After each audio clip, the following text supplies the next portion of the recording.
আবু হুরায়রা রাদিয়াল্লাহু তাআলা আনহু বলেন, রাসূল সাল্লাল্লাহু আলাইহি সাল্লাম বলেছেন, সালাসাত দাওয়াতিন মুস্তাজাবাতুন লা শাক্কা ফিহিন্না, তিন শ্রেণীর মানুষের দোয়া কবুল হবে, মিস যায় না। এক, দাওয়াতুল মুসাফির, মুসাফিরের দোয়া। যখন সফরে থাকবেন তখন নিজের জন্য, আহল পরিবারের জন্য, জাতির জন্য দোয়া করবেন, দোয়া কবুল হবে, তাতে সন্দেহ নেই। দুই, দাওয়াতুল ওয়ালিদ, পিতামাতার দোয়া। ভুলেও কখনো বদদোয়া করবেন না ছেলে মেয়ের জন্য। বদদোয়া করলে ছেলে মেয়ের জন্য বাপ মায়ের দোয়া কবুল হয়ে যায়, নিশ্চিত হবে, এই কথা আল্লাহ রাসূল বলছে, যাতে কোনো সন্দেহ নেই। আর আপনার তো জানা আছে, ওই যে জোরায়েজের মা জোরায়েজকে বললো জোরায়েজ, তখন জোরায়েজ সালাত আদায় করছিল। জোরায়েজ ভাবছে যে মায়ের সাথে কথা বলবো না সালাত আদায় করবো, মায়ের সাথে কথা বলবো না সালাত আদায় করবো, একটু দেরি হয়ে গেছে। তখন মায়ে বলছে, আল্লাহ, আমার ছেলে আমার কথা সাড়া দিল না, ও যেন একটা পতিতালয়ের মহিলার সাথে সাক্ষাৎ না হওয়া পর্যন্ত তার মরণ না হয়। উল্টা দোয়া, কঠিন দোয়া, দোয়া তো কবুল হয়ে গেছে। একজন মহিলা এসে বলছে যে আমি তোমার সাথে অশ্লীল অন্যায় কাজ করতে চাই। না না, তা তো হবে না। তখনও একটা রাখালের সাথে অন্যায় করে একটা সন্তান জন্ম নিল, দিয়ে বলল মহিলা যে এই ছেলেটা হলো জোরায়েজের। জনগণ এসে জোরায়েজের ঘর বাড়ি ভেঙে দিল, একে একবারে রাস্তায় টেনে নামিয়ে হেঁচড়ে গালিগুলো যে ভর্তি করলো। জোরায়েজ উজু করলেন, 2 রাকাত সালাত আদায় করলেন, উজু করে 2 রাকাত সালাত আদায় করে বলছেন, আল্লাহ, এই ছেলে তুমি বলো তোমার বাপকে, দুধের ছেলেকে বলছে। তখন দুধের ছেলে বলছে, আমার পিতা হচ্ছে রাখাল, গরু ছাগলের রাখাল। দেখেন উপদেশ বইয়ে আল্লাহ ভরসার আলোচনাতে দেওয়া আছে।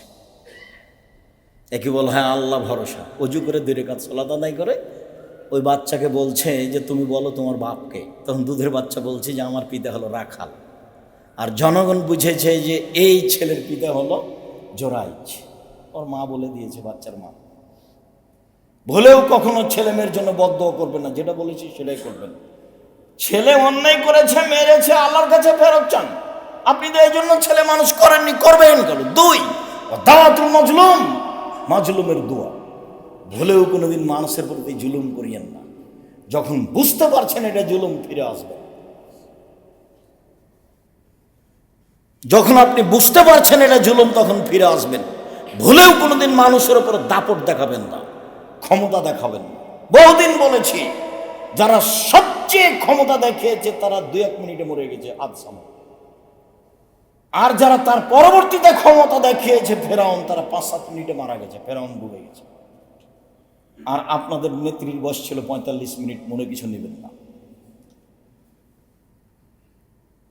ক্ষমতা দেখিয়ে, দাপট দেখিয়ে 1 মিনিট বেঁচে থাকার চেষ্টা করবেন না, ভুল হিসাব। দাপট মিশে যায় তা আপনার চোখের সামনে, আপনি নিজে দেখেছেন। খুলনার অঘোষিত সম্রাট ইরশাদ শিকদার মেয়ের মাথায় হাত দিতে পারেনি, সুযোগ পায়নি, ক্ষমতা টিকে না। দাম্ভিক প্রেসিডেন্ট, রাতে রাতে দেশ দখল করে নিয়েছেন প্রেসিডেন্ট সাদ্দাম, বাঁচার কোনো পথঘাট করতে পারেনি। জীবনে ক্ষমতা দেখিয়ে বাঁচবেন না, নরম হয়ে বাঁচেন। মাটির মানুষে বেঁচে থাকেন, 1 ঘন্টা বেঁচে থাকবো, মাটির মানুষে বেঁচে থাকবো। প্রতিশোধ নিতে হবে না, আমি অনুরোধ জানাচ্ছি আপনাকে, কারো পিছনে পড়তে হবে না। প্রতিশোধ না নিয়ে, পিছনে না পড়ে বেঁচে থাকা যায়, সম্ভব। সম্মানিত দিনী ভাই বোন, ক্ষমতা দেখাবেন না, আমার অনুরোধ। দলীয় দাপট দেখাবেন না। দলীয় দাপট টিকে না, তার আপনি তার প্রমাণ, আপনার চোখের সামনে তা প্রমাণ। রাসূল সাল্লাল্লাহু আলাইহি ওয়াসাল্লাম বলছেন যে দাওয়াতুল মাজলুমে মুস্তাজাবাতুন ওয়ালাউ কানা কাফিরান, মাজলুমের দোয়া কবুল হবে, হিন্দু হলেও, কাফের হলেও। নেবে ও দুনিয়াতেও বলেছে আল্লাহকে যে আমার প্রতি জুলুম করেছে, তখন আল্লাহ শুনবে, আপনাকে বিপদে ফেলে দেবে। একবার বলছেন দাওয়াতুল মাজলুমে মুস্তাজাবাতুন ওয়ালাউ কানা ফাজিরান, বদ যদি হয়, শয়তান যদি হয়, এরপরে যদি ও মাজলুম হয়, তার প্রতি আপনি জুলুম করেন, ও যদি আল্লাহকে বলে, তাহলে কথা কবুল হয়ে যাবে। 3 শ্রেণীর মানুষের দোয়া কবুল হয়: 1 মুসাফির, 2 বাপ মা, 3 মাজলুম।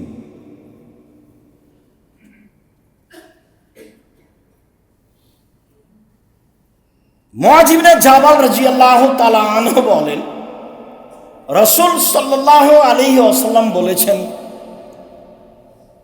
মা মিন মুসলিমিন ইয়াবিতু আলা যিকরিন তাহিরান ফায়াতাহাররা মিনাল লাইলি, যে কোনো মুসলিম পুরুষ নারী রাতে দোয়া পড়ে শয়, অজু অবস্থায় শয়, ভোর রাত্রে উঠে আল্লাহকে বলে, যা বলবে তাই হবে।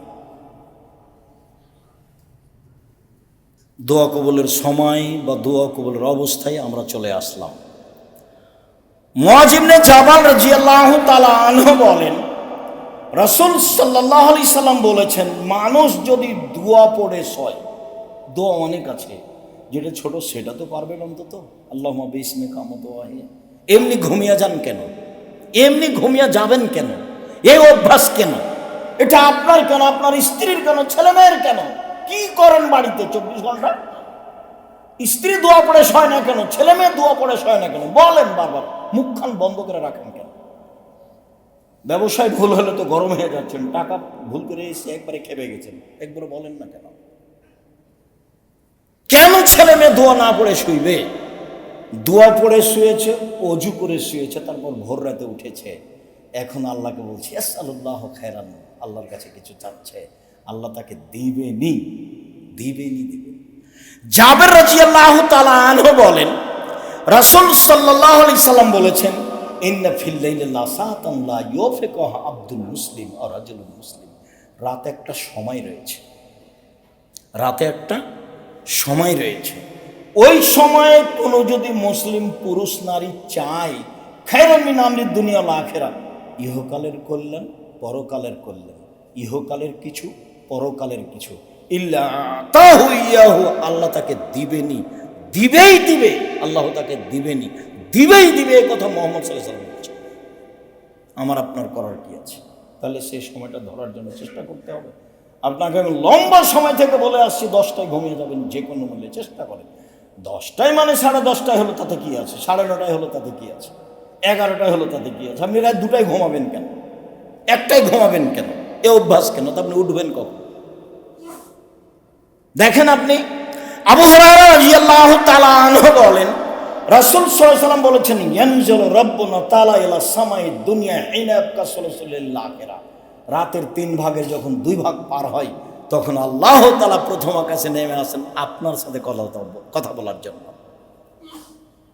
রাতের 3 ভাগের 2 ভাগ পার হলে আল্লাহ তাআলা প্রথম আকাশে নেমে আসেন আপনার সাথে কথা বলার জন্য। তাতে তিনি বলেন, মায়াতুনি ফাস্তাজিবা লাহু, যে আমাকে ডাকে আমি তার ডাকে সাড়া দিব। মায়াসআলুনি ফাউতিয়াহু, যে আমার কাছে চাই কিছু তাকে আমি তা দিয়ে দিব। মায়াস্তাগফিরুনি ফাগফির লাহু, যে আমার কাছে ক্ষমা ভিক্ষা চাই তাকে ক্ষমা করে দিব। আল্লাহ নেমে এসে বলেন, আর আমি ঘুমিয়ে থাকি। দেখেন তো এটা কেমন হয়? এটা মানাই কেমন? এই ছেলে, আজানের পর থেকে নিয়ে খুতবা শেষ হওয়া পর্যন্ত কে আপোষে কথা বলতে পারবে না। জায়গা যদি না হয় তাহলে উপরে আছে, না হলে বাইরে বসতে হবে। ব্যবস্থা করা আছে, যারা দায় দায়িত্ব পালন করছে তাদেরকে জিজ্ঞাসা করতে হবে বাইরে। সম্মানিত দিনী ভাই বোন, বলছিলাম রাসূল সাল্লাল্লাহু আলাইহি ওয়াসাল্লাম বলেন যে আল্লাহ তাআলা রাতের 3 ভাগের 2 ভাগ পার হলে প্রথম আকাশে নেমে আসে। নেমেছে 3টা কথা বলেন, কিছু চাও, চাইলে দিব, কিছু বলো, বলো, শুনবো, ক্ষমা চাও, চাও, ক্ষমা করে দেব। উসমান ইবনে আস রাদিয়াল্লাহু তাআলা আনহু বলেন, রাসূল সাল্লাল্লাহু আলাইহি ওয়াসাল্লাম বলেছেন, ফতিহাতা আবওয়াবুস সামায়ে নিসফাল লাইলি, রাত 12টা পার হলে আকাশের সব দরজা খুলে দেওয়া হয়। রাত 12টার পরে আকাশের সব দরজা খুলে দেওয়া হয়। ফায়ুনাদি মুনাদিন মিনাস সামায়ে, আল্লাহ চিৎকার করে বলেন আকাশ থেকে, মানে প্রথম আকাশ থেকে বলছে। আল্লাহ তাআলা বলেন, হাল মিন দাইন ইস্তাজাবা লাহু, কেউ কিছু বলে কি, তাহলে তার কথা শোনা হবে। হাল মিন সাইন ফাউতিয়া লাহু, হাল মিন সাইলিন ফাউতিয়া লাহু, কেউ কিছু চায় কি, চাইলে তাকে দেওয়া হবে। হাল মিন মাকরুবিন ফায়ুফাররাজু আনহু, কেউ বিপদগ্রস্ত কি, তাহলে তাকে উদ্ধার করা হবে। আল্লাহ বলতে থাকেন এইভাবে, আমি তখন ঘুমিয়ে। এটাই কি মানাচ্ছে? কেউ চায় কি, চাইলে দেওয়া হবে। কেউ কিছু বলে কি, বললে শোনা হবে। কেউ কি বিপদগ্রস্ত, বিপদগ্রস্তের কথা বললে তাকে উদ্ধার করা হবে। তাহলে দেখেন তো আপনি আর আমি কি বলবো সেটা বুঝতে পারছি। বলার পদ্ধতি কি বলতে পারি, যা প্রয়োজন তাই বলতে পারি, যা রাসূল সাল্লাল্লাহু আলাইহি সাল্লাম বলছেন। কিভাবে? বুরাইদা রাদিয়াল্লাহু তাআলা আনহু বলেন,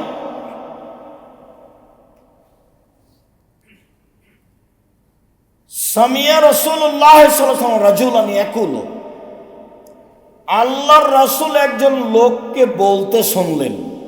লোকটা বলছে, আল্লাহুম্মা ইন্নী আসআলুকা বিআন্নাকা আনতাল্লাহ, হে আল্লাহ, আমি তোমার কাছে চাচ্ছি এই জন্য যে তুমি আল্লাহ, তুমি আল্লাহ, এই জন্যই তো চাচ্ছি।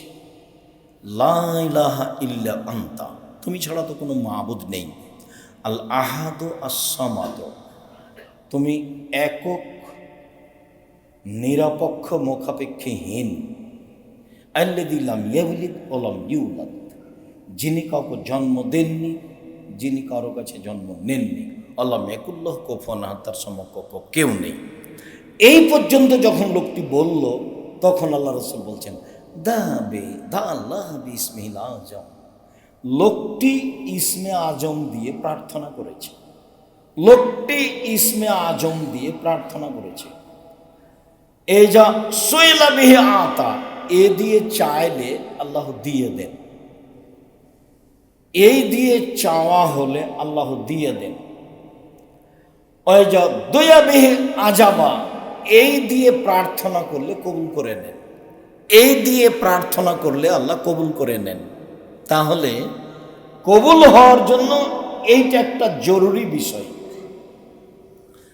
সাদ রাদিয়াল্লাহু তাআলা আনহু বলেন, রাসূল সাল্লাল্লাহু আলাইহি ওয়াসাল্লাম বলেছেন, দাওয়াতু জিন্নুনি ওয়া ফি বাতনিল হুত, লা ইলাহা ইল্লা আনতা সুবহানাকা ইন্নী কুনতু মিনাজ জালিমিন।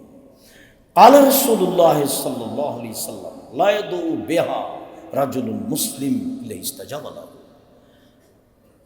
কোন মানুষ যদি ইউনূস আলাইহিস সালামের ওই দোয়া পড়ে, যে দোয়া তিনি মাছের পেটে বলেছিলেন। ইউনূস আলাইহিস সালাম মাছের পেটে বলেছিলেন, লা ইলাহা ইল্লা আনতা সুবহানাকা ইন্নী কুনতু মিনাজ জালিমিন। এখানে কিন্তু আমাকে বাঁচাও এরকম কোনো কথা নেই। তুমি ছাড়া কোনো মাবুদ নেই। তোমার আমি পবিত্রতা ঘোষণা করছি, আমি অপরাধীদের একজন, তবে পাপী স্বীকৃতি আছে। আমি পাপ করেছি তার স্বীকৃতি আছে। এক, তুমি ছাড়া কোনো মাবুদ নেই। দুই, তুমি পাক পবিত্র। তিন, আমি অপরাধী। এখন আল্লাহ বলছেন, ইউনূস যদি এই দোয়া মাছের পেটে না বলতো, তাহলে আমি ইউনূসকে কিয়ামত পর্যন্ত মাছের পেটে রেখে দিতাম। এই দোয়া দিয়ে আমি তাকে বাঁচিয়ে দিয়েছি। তারপর আল্লাহ রাসূল বলছেন, যে কোনো পুরুষ, যে কোনো নারী, যে কোনো পুরুষ, যে কোনো নারী, ফিসাইন, যে কোনো বিষয় এই দোয়া পড়বে, ইস্তাজাবা লাহু, আল্লাহ তার দোয়া কবুল করে নেবে। আনাস রাদিয়াল্লাহু তাআলা আনহু বলেন, আমি রাসূলের সাথে বসেছিলাম।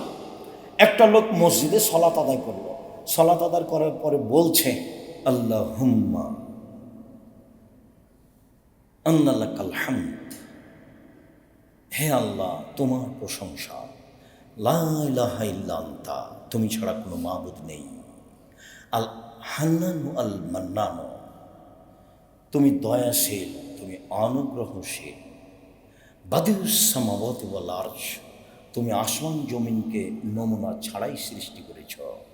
ইয়া হাইয়ু ইয়া কাইয়ুম আসআলুকা, হে চিরস্থায়ী, হে চিরঞ্জীবী, আমি তোমার কাছে চাচ্ছি।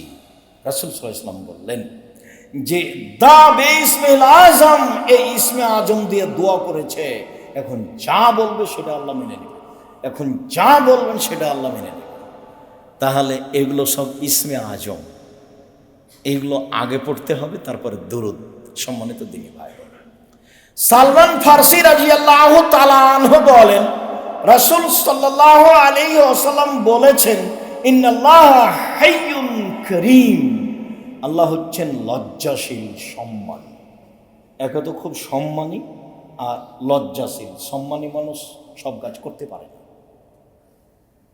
আবার খুব লজ্জা পায়। ইস্তাহি মিন আবদিহি, বান্দার ব্যাপারে লজ্জা পায়। এই যা রাফা ইলাইহি ইয়াদাইহি আয়রদু মাসিরান, যখন হাতখান উঠিয়ে তার দরবারে বলে তখন আল্লাহ ফিরিয়ে দিতে লজ্জা পায়। হাত উঠিয়ে যখন তার দরবারে বলে কিছু, তখন লজ্জা পায়। উনি নিজেই লজ্জাশীল, নিজেই সম্মানী। আবার বান্দা যখন হাত উঠিয়ে কিছু বলে তখন খালি হাত ফিরিয়ে দিতে লজ্জা পায়। ইবনে আব্বাস রাদিয়াল্লাহু তাআলা আনহু বলেন, রাসূল সাল্লাল্লাহু আলাইহি সাল্লাম বলেছেন, আল মাসআলাতু আন তারফা ইয়াদাইকা হাজওয়া মানকাবাইকা, চাওয়া হচ্ছে তুমি তোমার হাতকে বুক সামনাসামনি উঠাবা। চাওয়া হচ্ছে তুমি তোমার হাতকে বুক সামনাসামনি উঠাবা। অলিবতিহাল, এখনই দিতে হবে, খুব বিনয়ের সাথে বলছে, এক্ষুনি দিতে হবে। অলিবতিহাল আন তামুদ্দা ইয়াদাইকা জামিয়ান, তাহলে তুমি তোমার হাতটা আগে বাড়িয়ে দেবা, সোজাসুজি সামনে, আর না হলে উপরে, পুরো সোজা, আর না হলে উপর দিকে। সাধারণত হাত উপর দিকেই তোলা হয়, তাহলে উপর দিকে হতে পারে, মাথার উপরে যেতে পারে, সমস্যা নেই। যদিও কোনো হাদিসে এই পর্যন্ত এসেছে। হাত উঠিয়ে আর এই মুহূর্তেই দিতে হবে, এইটা করলে, যেমন বুখারী মুসলিমের আর একটা হাদিসে এসেছে, কানা নবী সাল্লাল্লাহু আলাইহি সাল্লাম ইয়ারফা ইয়াদাইহি হাত্তা ইউরা বায়াজা ইবতাইহি, আল্লাহ রাসূল দোয়াতে হাত উঠাতেন, তখন বুখারী মুসলিম, হাত এভাবে উঠাতেন যে বগলের শুভ্রতা দেখা যেত। তাহলে এভাবে থাকলে তো বগলের শুভ্রতা দেখা যাবে না। বগলের শুভ্রতা দেখা যায় কেন? চাদর পরে সালাত আদায় করতেন, এই জন্য সবসময় গায়ে চাদর থাকতো। তো এবার হাতে এইভাবে উঠালে তো বগলের শুভ্রতা দেখা যাবে, এইভাবে করলেও তো দেখা যাবে না, এইভাবে উঠালে বগলের শুভ্রতা দেখা যাবে। বুখারী মুসলিমের হাদিসে এটাই বুঝাই। সম্মানিত দিনী ভাই বোন, আবু হুরায়রা রাদিয়াল্লাহু তাআলা আনহু বলেন, মুআবিয়া রাদিয়াল্লাহু তাআলা আনহু বলেন, অনেক বর্ণনায় এসেছে, উমামা বাহিলি রাদিয়াল্লাহু তাআলা আনহু বলেন, রাসূল সাল্লাল্লাহু আলাইহি সাল্লাম বলেছেন, লাইসা শাইউন আহাব্বা ইলাল্লাহি মিন কাতরাতাইনি ওয়া সারাইনি, দুইটি বিন্দু ফোঁটা আল্লাহর কাছে যত প্রিয়, পৃথিবীর কোনো কিছু আল্লাহর কাছে তত প্রিয় নয়। এক ফোঁটা চোখের পানি। আলোচনার প্রারম্ভে বলেছি যে চাওয়া কাজটা আল্লাহর কাছে যত প্রিয়, কোনো ইবাদত আল্লাহর কাছে তত প্রিয় নয়। এবার বলছি যে এক ফোঁটা চোখের পানি আল্লাহর কাছে যত প্রিয়, কোনো ইবাদত আল্লাহর কাছে তত প্রিয় নয়। সম্মানিত দিনী ভাই বোন, এবার আমরা কাছাকাছি চলে আসি। এক, চাওয়া কাজটা সবচেয়ে প্রিয়। দুই, হাত উঠালে লজ্জা পাই, ফিরিয়ে দিতে। তিন, চোখের পানি তার কাছে সবচেয়ে প্রিয়। চার, ইসমে আজম যেভাবে হোক, কিছুই যদি মুখস্থ না থাকে তাহলে লা ইলাহা ইল্লা আনতা সুবহানাকা ইন্নী কুনতু মিনাজ জালিমিন। তারপরে দুরূদ ইব্রাহিম। কেন? উমর রাদিয়াল্লাহু তাআলা আনহু বলেন, তোমার দোয়া আকাশের উপরে যাবে না দুরূদ ছাড়া, কিছুই যাবে না। তাহলে প্রথমে বলি ইসমে আজম। ইসমে আজম সিরিয়াল দোয়ার বইয়ে দেওয়া আছে, না হলে বক্তব্যের থেকে নিতে পারি। যদি না পারি তাহলে লা ইলাহা ইল্লা আনতা সুবহানাকা ইন্নী কুনতু মিনাজ জালিমিন। এরপরে দুরূদে ইব্রাহিম, তারপরে নিজের কথা শুরু করবেন নিজে থেকে। আল্লাহ তুমি আমাকে বাঁচাও, আল্লাহ তুমি আমাকে ক্ষমা করো, আল্লাহ তুমি আমার মান সম্মান রক্ষা করো, কি চান নিজের জন্য। এরপরে বাপ মায়ের কাছে যাবেন, আল্লাহ তুমি আমার বাপ মাকে ক্ষমা করো, তারা সাধারণ মানুষ ছিল, তাদের ভুল ত্রুটি থাকতেই পারে, আমি তার সন্তান হিসেবে তোমার দরবারে প্রার্থনা করছি, তুমি আমার বাপ মাকে ক্ষমা করো। তারপরে ছেলে মেয়ের জন্য কি চান? তুমি আমাকে ছেলে মেয়ে দাও, ভালো ছেলে মেয়ে দাও, যারা জাতির জন্য উপকারী হবে, পরকালের জন্য কল্যাণকর হবে, সবার জন্য ভালো, এরকম ছেলে মেয়ে দাও। তারপরে জনগণের জন্য, 5 জনের জন্য, জাতির জন্য। আগে নিজে থেকে শুরু করবেন, নিজে, তারপরে বাপ মা, তারপরে ছেলে মেয়ে, তারপরে আপনার অন্যান্য মানুষের জন্য। দেশকে তুমি রক্ষা করো, যেটা আপনার জন্য অনুকূলে হয়। তবে এইভাবে আপনি সিরিয়ালে থাকবেন নিজের জন্য। তখন নিজে ব্যবসা বাণিজ্য যা কিছু প্রয়োজন, যা কিছু চান চেয়ে নিতে হবে। মুখখান বন্ধ করে রাখা পছন্দ নয়। আল্লাহ এতে অসন্তুষ্ট হন। চায় না যে আল্লাহ তারপরে অসন্তুষ্ট হন, চায় যে আল্লাহ তারপরে খুশি হন। চায় না যে আল্লাহ তারপরে অসন্তুষ্ট হন, চায় যে আল্লাহ তারপরে খুশি হন। চাওয়ার পদ্ধতি, চাওয়ার সময় রাত 12টার পরে, রাতের 3 ভাগের 2 ভাগ পার হওয়ার পরে, আর ফরজ সালাতের পরে, আর আপনার আজান এবং একামাতের মাঝে, এগুলো অন্যান্য বক্তব্যে উল্লেখ হয়েছে। বিশেষভাবে কবুলের পদ্ধতিতে দেখা যাচ্ছে যে রাতে ঘুমাতে হবে দোয়া পড়ে, অজু করে যখন ঘুম ভাঙবে তখন উঠে 2 রাকাত সালাত আদায় করে বলতে হবে। চাওয়ার পদ্ধতিতে বললাম, 1 হাত তুলে, 2 কান্নাকাটি করে, 3 এই সময়গুলিতে সেখানে থাকবে ইসমে আজম, সেখানে থাকবে দুরুদ, তাহলে দোয়া কবুল হবে ইনশাআল্লাহ। সম্মানিত দিনী ভাই বোন, আমরা কোরআন এবং হাদিস থেকে যে বিষয়গুলি বলছিলাম অবশ্যই যেন আপনার কাছে স্মরণীয় হয়। অবশ্যই কোরআন মাজিদে আমরা বুঝতে পেরেছি যে নীরবে হতে হবে এবং গোপনে হতে হবে, ভয় ভীতি নিয়ে হতে হবে, অন্তরে থাকবে আল্লাহর ভয় ভীতি, এবং নীরবে গোপনে হতে হবে, যা দোয়া কবুল হয়েছে। তবে অন্য এক হাদিসে বলা হয়েছে আল্লাহ রাসূল সিজদা করলে মনে হচ্ছে যেন ওই পাতিলে পানি ফুটছে। অনেক সময় কান্নাকাটিতে শব্দ উঁচু হতে পারে, তাতে সমস্যা নেই। তবে আপনার চোখের পানি আসে যেন, হাত তুলে থাকবেন, আর আল্লাহর সুনাম অর্থাৎ হামদ প্রশংসা, তারপর মুহাম্মদ সাল্লাল্লাহু আলাইহি ওয়াসাল্লামের দুরূদ, এগুলো নিয়ে আপনি দোয়া করবেন। আল্লাহ আপনাকে বিপদ থেকে উদ্ধার করবে ইনশাআল্লাহ। সম্মানিত দিনী ভাই বোন সকলকে, এবং যারা আমাদের এই বক্তব্য সময়ের গতিতে অবগত হবেন, অনলাইনে যারা অবগত হচ্ছেন, সকল দিনী ভাই বোনকে আজকের আলোচনা, আল্লাহর কাছে বিশেষ প্রার্থনা, এই প্রার্থনা দেখে এইভাবে আল্লাহর কাছে প্রার্থনা করার জন্য আমি আন্তরিকভাবে অনুরোধ জানাচ্ছি। আর আমি তো সবসময় আপনাদের সাথে থাকি, মানে জামিয়া সালাফে আমার সাথে থাকে। প্রত্যেকটা মানুষের একটা জীবনে স্বাদ আছে, আমার জীবনে একটা স্বাদ। এ দেশের মাটিতে আমি উন্নত মানের প্রতিষ্ঠান গড়বই ইনশাআল্লাহ। এতে আমি যেটা রেখেছি আপনার কাছে, সেটা হলো আপনি একটু দুয়াই থাকবেন, আল্লাহ তুমি জামিয়া সালাফে কবুল করো। আপনি 10 টাকা দান করলেও জামিয়া সালাফে করবে, না করলেও করবে, কেন অন্য এক ভাই দিবে, এমনি হবে ইনশাআল্লাহ। ও তো আপনি তার প্রমাণ, আপনি দেখতে পাচ্ছেন তার প্রমাণ। কিন্তু আপনার ভিতরে সংকীর্ণতা থাক, এটা আমি চাই না। আপনার সাথে, আপনার পরিবারের সাথে জামিয়া সালাফিকে সাথে দেবেন। আল্লাহ আমাদের যারা মারা গেছে তুমি তাদের কবরের শাস্তি মাফ করো, যারা কবরে আছে তুমি তাদের কবরকে প্রশস্ত করো। এই গ্রামে বেড়ায়েতে যারা মুরব্বীরা ছিল, অতীব গোপনে অতীব বিনয়, পৃথিবীর মানুষ তোমরা আল্লাহকে ডাকো অতীব গোপনে অতীব বিনয়। আল্লাহ তাআলা অন্যত্রে বলেন, অযকুর রাব্বাকা ফি নাফসিক তাজাররুআ খিফা ওয়া দুনাল জাহরি মিনাল কওলি বিল গুদুবি ওয়াল আসাল। মুহাম্মদ সাল্লাল্লাহু আলাইহি সাল্লাম, আপনি আপনার প্রতিপালককে ডাকুন অতীব বিনয়ে, ভয় ভীতি নিয়ে, সরবে নয় নীরবে, সকালেও সন্ধ্যায়। মুহাম্মদ সাল্লাল্লাহু আলাইহি সাল্লাম, আপনি আপনার প্রতিপালককে ডাকুন অতীব বিনয়ে, ভয় ভীতি নিয়ে, সরবে নয় নীরবে, সকালেও সন্ধ্যায়।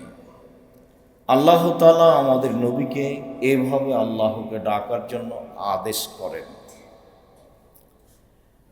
ইজ নাদা রব্বাহু নিদাআন খাফিয়া, যখন জাকারিয়া আলাইহিস সালাম তার প্রতিপালককে চুপে চুপে ডাকলেন, নীরবে ডেকে বললেন, প্রতিপালক আমি বৃদ্ধ মানুষ, আমার মাথার চুল পেকে গেছে, হাড়হাড্ডি দুর্বল হয়ে গেছে, আপনাকে কিছু বলবো আসলে আমার জন্য এখন মানায় না।